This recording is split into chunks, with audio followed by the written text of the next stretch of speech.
La prédation sexuelle de masse, on va en parler à l'aune de l'affaire Epstein sur laquelle a enquêté Xavier Hofer, criminologue, directeur d'études au pôle sécurité défense du CNAM, et qui publie Jeffrey Epstein, ou Epstein selon les prononciations, l'âme damnée de la troisième culture aux éditions du CERF. Un juge de New York avait commencé à dévoiler les noms de contacts, connaissances proches, victimes ou complices présumés du financier américain accusé de crimes sexuels, mais qui s'est suicidé en prison en 2019 avant d'être jugé. Parmi ces quelques 150 à 180 identités sorties d'un millier de pages de documents judiciaires rendus publics par la justice fédérale de Manhattan, on trouve les anciens présidents démocrates, Bill Clinton, républicain, Donald Trump, mais sans mention du moindre comportement illégal ou répréhensible de leur part. Ces révélations judiciaires étaient prévues et attendues depuis une ordonnance du 18 décembre de la juge new-yorkaise Loretta Preska, un document qui avait fait l'effet d'une bombe à retardement dans la capitale financière américaine lorsque la justice l'avait diffusé, donc le 19 décembre. Alors le regard de Xavier Hofer sur cette affaire qui a quand même révélé beaucoup de choses sur le fonctionnement aussi des États-Unis. Bonjour Xavier Hofer. Bonjour. Vous avez eu un accès privilégié à certains documents vous-même ? J'ai eu accès aux documents de la justice américaine qui ont été libérés petit à petit. C'est-à-dire que là, on parle d'un millier de pages, mais il y en a eu auparavant déjà des dizaines de milliers de libérés. Vous savez qu'il y a un dispositif dans la loi fédérale américaine qui permet que des journalistes obtiennent la divulgation de documents au nom de la liberté de l'information, qui est l'amendement numéro 1 de la Constitution des États-Unis. Donc, Freedom of Information Act vous permet de dire à la justice de New York que libérer un certain nombre de documents, c'est utile pour informer le public. L'information du public dans une démocratie est centrale. Et donc, beaucoup de pages ont été libérées comme ça avant cette histoire de la toute récente. Et j'y ai eu accès, parce que j'ai des amis magistrats et journalistes aux États-Unis, et ce travail-là n'avait pas été fait avant, parce que c'est très rébarbatif, c'est plein de termes juridiques, c'est rédigé sous une forme un peu antédiluvienne, avec, vous savez, la typographie des années 60, avec des gros caractères de machine, mais il y en a des centaines de pages, parce qu'il y a qu'à peu près 10 lignes par page, donc c'est très fastidieux, que ce soit sous forme numérique ou sous forme papier.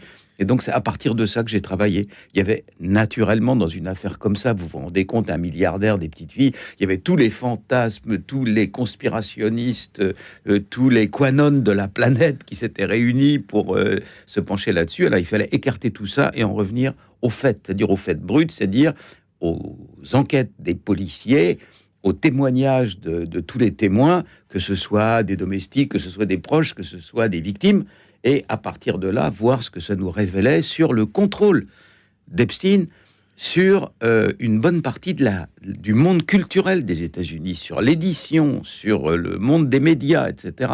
C'est ça qui est effarant, et c'est ça que j'appelle l'âme damnée de la troisième culture, parce que cette affaire révèle quelque chose de bien plus grave et de bien plus profond pour Radio Notre-Dame, l'âme des États-Unis, qu'une affaire simplement de milliardaires qui violent des adolescentes. Ce qui est déjà en soi un phénomène suffisamment grave entendu, pour être souligné en tant que tel. Mais Xavier Hofer, juste une précision, en France aussi, normalement, on a accès à des documents dès lors qu'ils ont intérêt ils touchent à l'intérêt public.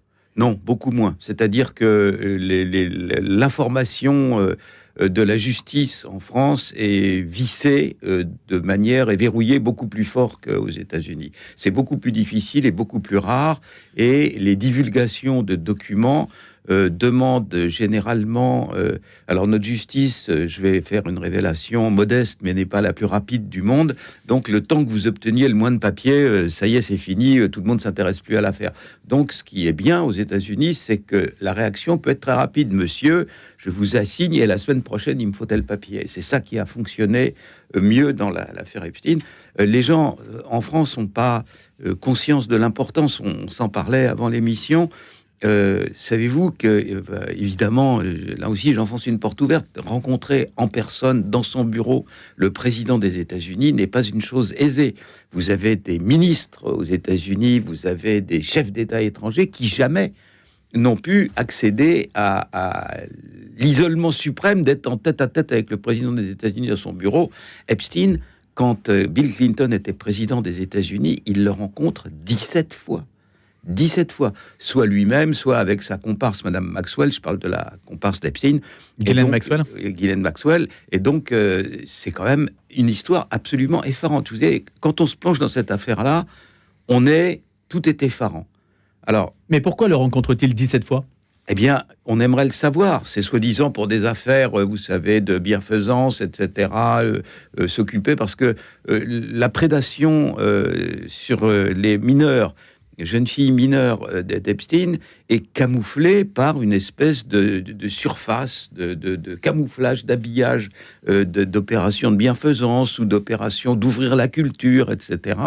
Et ça se fait par l'intermédiaire des 2 universités les plus notoires au monde, une université généraliste qui est Harvard et une université scientifique qui est le Massachusetts Institute of Technology, MIT.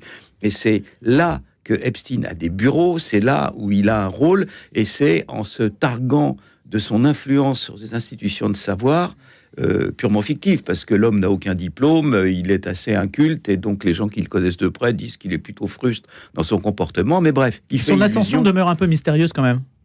Pardon ? Son ascension professionnelle. Oui, encore aujourd'hui, les enquêtes n'ont pas permis de savoir, mais elle est mystérieuse parce que délibérément, certains ont voulu regarder ailleurs. Vous savez qu'aux États-Unis, maintenant, vous voulez sortir 1 000 $ en espèces de votre compte en banque, à vous, de vos sous. Hein.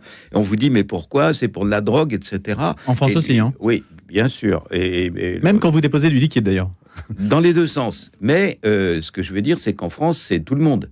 Et là, pendant plus de 10 ans, dans la principale ou une des 2 ou 3 principales banques du monde, qui est JP Morgan, banque de New York, Epstein a pu sortir chaque mois des dizaines et des centaines de milliers de dollars.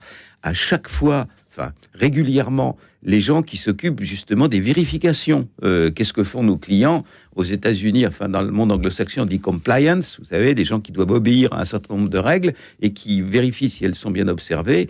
Et les gens de la compliance de JP Morgan, 10 fois après ça, en justice, déposant en justice, on dit, mais on a fait remonter en disant, attention, c'est pas normal qu'ils sortent des dizaines et des centaines de milliers de dollars. Jamais ça n'est redescendu. C'est-à-dire que cet individu avait la capacité, non seulement de sortir d'une banque des sommes effarantes. Alors, c'est pas un milliardaire, mais c'est un multimillionnaire. Quand il meurt, il possède encore 500 ou 600 millions de dollars. Et donc des avions privés et un mode de vie de ce type-là. Mais c'est pas ça le plus effarant. C'est qu'également, quand il circule d'un pays à l'autre, il a des jeunes filles mineures dans son avion. Je suis père de famille. Quand ma fille a voulu partir aux États-Unis, il a fallu qu'elle était mineure, un papier spécial, elle va dans telle famille, etc. Là, il a des jeunes filles manifestement mineures dans son avion. L'avion atterrit sur des aéroports américaines ou autres. Là, récemment, dans les dernières révélations, on a appris que, sans doute gravement molestée par Epstein et ses complices, une jeune femme de l'Union soviétique, du Kazakhstan, etc., avait fini par se suicider. Vous voyez que ces actes ont pu en traumatiser certaines au point de les faire mourir. Eh bien, vous avez, quand elle a circulé dans l'avion d'Epstein, elle était mineure, pour aller dans son île, là, vous savez, aux îles Vierges américaines, personne ne lui a rien demandé. Et donc extraterritorialité, ce sentiment d'impunité. Voilà, une femme qui était dans la tour de contrôle de l'aéroport des îles Vierges disait, je le voyais sortir de son avion, un avion privé, donc un petit avion, on voit les gens sortir avec des fillettes de 12 ans, et puis les gens de la sécurité lui faire bonjour, bonjour, et le laisser passer pour monter dans son hélicoptère privé. Vous voyez que pendant 20 ans, il y a eu cette impunité totale autour de la prédation d'un groupe humain, parce que, bien entendu, et pardon du terme affreux, mais il partageait avec ses amis. Hein. C'était pas destiné à son seul plaisir. C'était destiné à un partage d'orgie, si vous voulez, et à la fin, il les tenait, ces individus-là. Alors, la question, Xavier Hofer, qui évidemment vous vous êtes posée, c'est Jeffrey Epstein était-il en fait un agent, un exécutant, une personne qui, au service d'un pouvoir étranger, permettait en fait d'attirer et de faire des films, des vidéos qui permettraient de faire chanter les personnes que l'on attire sur son île, pour ensuite obtenir d'elles ce que l'on voulait. Moi, c'est la première chose à laquelle j'ai pensé dans cette histoire, évidemment. C'est la thèse qui a beaucoup circulé, et ça me paraît, rien n'est impossible, vous savez, mais sur une échelle 0 à 100, je mets ça dans le quasi-impossible. Pourquoi ? seul un service de renseignement. Alors là, tout le monde a dit Israël, etc. Bon, tous les services de renseignement au monde, tous, celui du Liechtenstein comme celui de la CIA ou celui du héritier du KGB, ont un souci prioritaire dans leurs actions. Je ne vous dis pas ça à la légère. En tant que criminologue, je ne vais pas rentrer dans les détails, mais j'ai participé à la formation de dizaines d'analystes des services français. Donc c'est un milieu que je connais bien. Et donc ça se fait dans un cadre qui est classifié, habilitation, etc. Mais je vois les comportements des gens. Ils ne me racontent pas toute leur vie, bien sûr, mais je vois leur comportement. Le souci principal d'un service de renseignement, qui est celui d'un pays, c'est-à-dire que les services de renseignement français, c'est la France dans sa dimension secrète, les États-Unis, la CIA, pareil. Les pays en question ont un souci majeur de leur réputation, et le souci réputationnel d'un service est énorme. C'est-à-dire, vous vous souvenez de l'affaire des Rainbow Warriors, bon, ça peut faire un bazar après ça d'échelle planétaire. Si j'ai une responsabilité dans un service de renseignement, et si un de mes agents vient me voir en disant « Dis donc, je pense à recruter un type, là, il prête des petites filles à ses copains, et comme ça, il les compromet », la première chose que je fais, dans un pays démocratique, on ne parle pas du Kazakhstan ou quelque chose comme ça, mais, ou de la Corée du Nord, mais dans un pays soumis à un état de droit, la première chose que je fais, c'est de prendre l'agent qui m'a proposé ça et de le mettre dans un asile psychiatrique. Parce que imaginez une seconde que l'affaire se révèle et qu'on s'aperçoive qu'un pays honorablement connu a utilisé des méthodes comme ça, de mettre des adolescentes mineures dans le lit d'un individu. Le jeu n'en vaut pas la chandelle. C'est-à-dire ce que je vais apprendre par ce biais-là est à 100 coudées au-dessous de risques pour la réputation de mon pays. Enfin, imaginez la première page du New York Times le lendemain, quoi, ou du Figaro, ou du Monde. Voilà. Donc, mais pourtant, Xavier Hofer, quand vous lisez, par exemple, Vladimir Volkov, le montage, le retournement, oui, vous avez des histoires de ce type, hein? Bien entendu, mais on va voir quelqu'un, on lui dit, voilà, on vous a pris en photo quelque part, et si vous ne nous donnez pas ce que nous voulons, on révèle. C'est comme ça que ça se passe. Bien entendu, mais c'était, souvenez-vous, c'était l'Union soviétique. Oui, mais bon... C'était pas un pays démocratique que l'Union soviétique. Ça s'appelle combien de pays démocratiques sur la planète?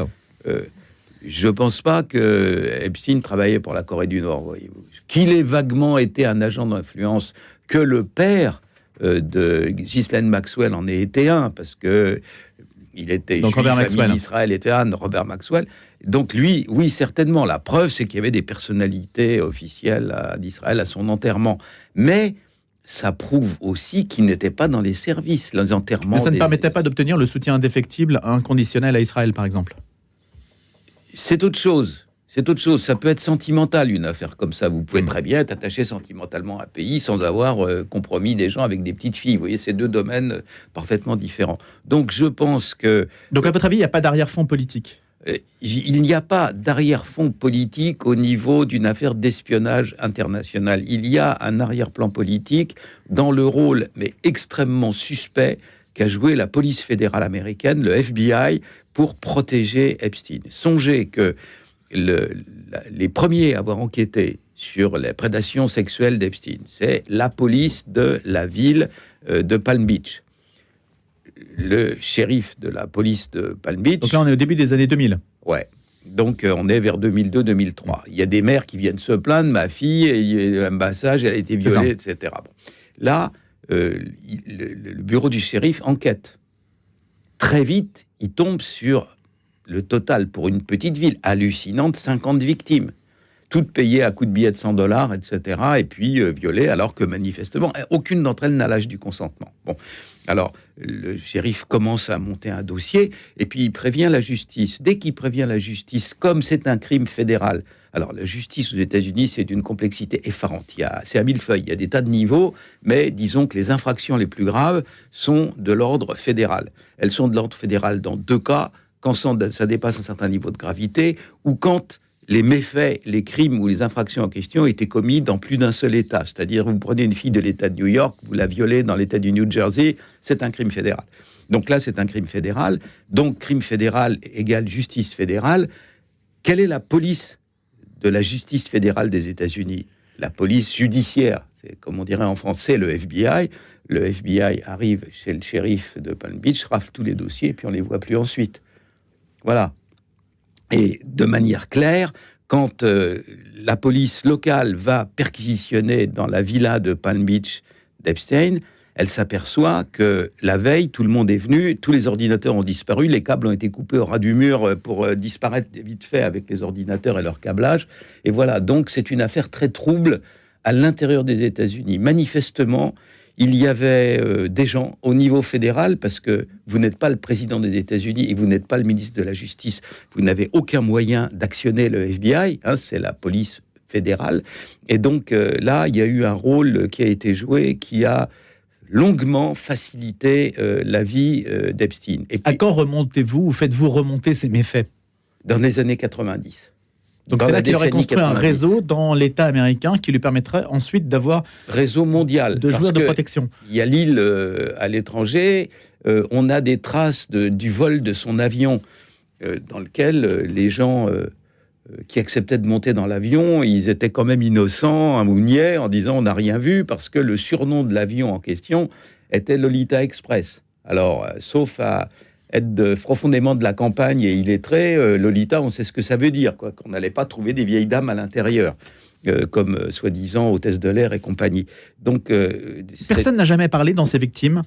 Un peu comme on voit dans le film Sound of Freedom, que vous avez sans doute vu, j'imagine que vous avez refait, on voit où il y a quand même une information qui sort et qui parvient à un agent qui arrive ensuite à remonter le fil. C'est pas comme ça que ça s'est passé. Il y a une journaliste, une femme héroïque, qui s'appelle Julie Brown, qui écrivait pour le journal de la Floride, qui s'appelle le Miami Herald, et pendant 10 ans, toute seule, elle a dit oui mais c'est pas normal, oui mais il y a eu ça, et à la fin, alors que la presse de New York, alors que la grande presse des États-Unis, alors que le New York Times, alors que le Washington Post, alors que même Fox News, qui est la radio-télévision de la droite flamboyante, pro-Trump, etc., s'était écrasé sur cette affaire-là et n'a commencé à n'en parler qu'en 2019, c'est-à-dire au moment où il est en prison. Le seul journal, par page entière, qui a dit « c'est pas normal », là, voyez la petite fille en question. Alors maintenant, elle avait 16 ans, elle en a 19, elle peut témoigner. Elle témoigne, et il y a sa mère, et oui, elle est venue, elle était en larmes, elle avait des billets, etc. Donc tout ça, elle a insisté, et c'est elle qui, à la fin... tout système de justice dans un état de droit est fait pour ne pas être contrôlable par un seul individu. Vous avez beau avoir pesé dessus, avoir vissé tout ce que vous voulez, à la fin, il y a un juge qui dit « oui, mais non, c'est pas normal, en mon âme et conscience ». Et à la fin, Epstein arrive dans son avion en juillet 2019, et au pied de l'avion, le FBI enfin fait son travail et enfin l'arrête. Et après ça, l'histoire de sa mort, fort mystérieuse. Alors justement, j'avais 2 questions à vous poser, le temps passe avant de continuer, et malheureusement on ne pourra pas aller jusqu'au bout, mais on se reportera évidemment à votre enquête. Xavier Hofer, donc il s'est bien suicidé en prison, la version officielle, qu'est-ce que vous en dites d'abord, première question? Elle est invraisemblable. Naturellement, des papiers, vous savez, les États-Unis, c'est un pays minutieux.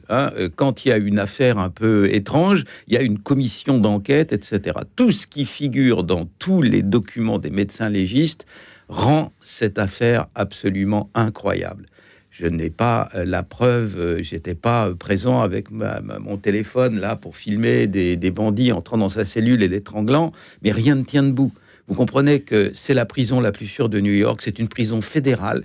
Tous ses employés sont assermentés. En 20 ans de fonctionnement de ce Manhattan Correctional Center, il y a eu un seul suicide, un mafieux d'ailleurs, d'une famille mafieuse de New York.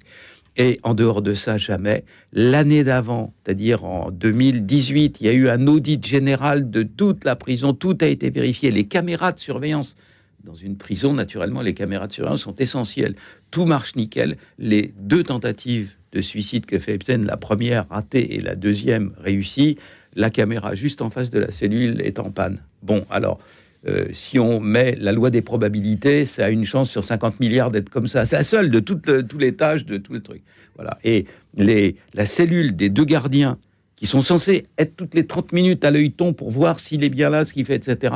La nuit où ils se suicident, pendant 6 heures, ils sont en train de faire leurs courses sur Internet, de dormir, de jouer aux cartes, etc. Donc l'impossible se produit. L'impossible se produit. Et cette histoire-là, au jour d'aujourd'hui, si vous voulez que dans ces conditions... En plus... Là, regardons autour de nous, il y a des câbles. Les câbles en question sont très solides. À supposer que l'un d'entre nous, ce qu'a Dion Place, veut se suicider, on prend ce câble-là et puis on peut facilement se pendre. Dans la cellule de Epstein, cellule anti-suicide, il y a 4 câbles de cette nature-là, pour ses ordinateurs, pour ses téléphones, etc. Et il choisit de se, ouvrez les guillemets, suicider avec un morceau de drap découpé sur... Voilà. Alors, le médecin légiste, après ça, celui du frère d'Epstein, qui dit cette histoire n'est pas normale, le frère d'Epstein loue les services du plus grand médecin légiste de New York, qui a fait 20 000 autopsies, et ce qu'il écrit est écrasant. Voilà, quand on se pend, le sang, quand il cesse de couler, il tombe dans les membres inférieurs, et donc on a les pieds et le bas des jambes violet foncé, etc. Là, pas du tout. Quand on étrangle quelqu'un, les vénules des yeux explosent, mais pas dans cas de pendaison, il a les yeux explosés. Donc tout concorde pour dire que ça ne s'est pas passé tel que on le dit. Ça veut dire que l'enquête en fait continue, parce que du coup on ne sait pas qui l'a liquidé. On le saura jamais sans doute, puisque l'enquête s'arrête à la mort en matière de justice. Oui. Voilà, donc après ça... Pas pour les journalistes. Non, mais pour les criminologues. Non, mais j'entends pour la justice américaine, c'est circulé, il n'y a plus rien à voir. De même, les bordereaux de vol... il était un criminel sexuel depuis 2008, donc il devait déclarer ses départs à l'étranger. C'est recueilli par un office américain qui s'appelle US Marshal's Office. Le US Marshal's Office a dit « Ah ben voilà, il est mort, on met tout à la poubelle ». Donc ça, il y a au niveau fédéral, il y a eu un vide qui a été fait. Il y a tout pour favoriser quand même la thèse QAnon dont vous avez parlé tout à l'heure, quand même, Xavier Hofer, c'est-à-dire que l'idée que l'État profond arrive en fait à s'organiser de telle sorte pour masquer qu'une info aussi importante que celle-ci soit masquée, c'est quand même une forme de prouesse.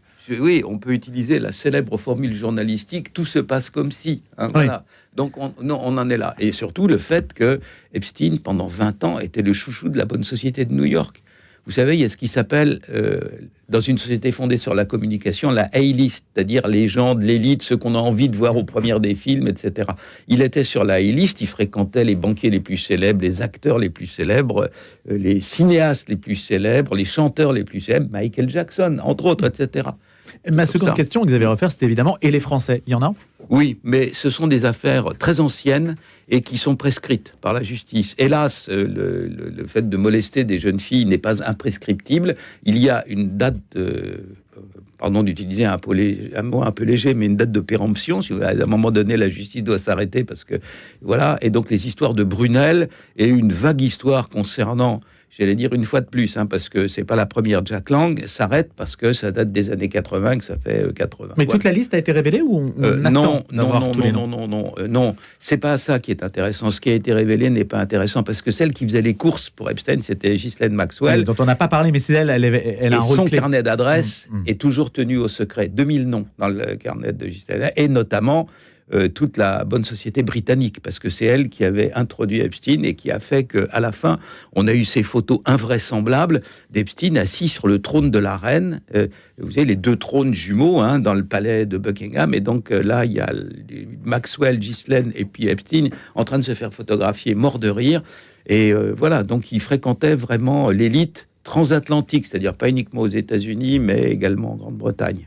Xavier Hofer, merci. C'est vraiment une affaire complexe et extraordinairement révélatrice aussi, ce que vous avez dit, de liens entre finalement les tout-puissants et puis des personnes qui s'autorisent tout, d'une certaine façon, le MIT, au mépris des plus faibles. Ça s'appelle Jeffrey Epstein, l'âme damnée de la troisième culture au CERF. Je rappelle que vous êtes criminologue. Merci et à bientôt, Xavier Hofer. Au revoir.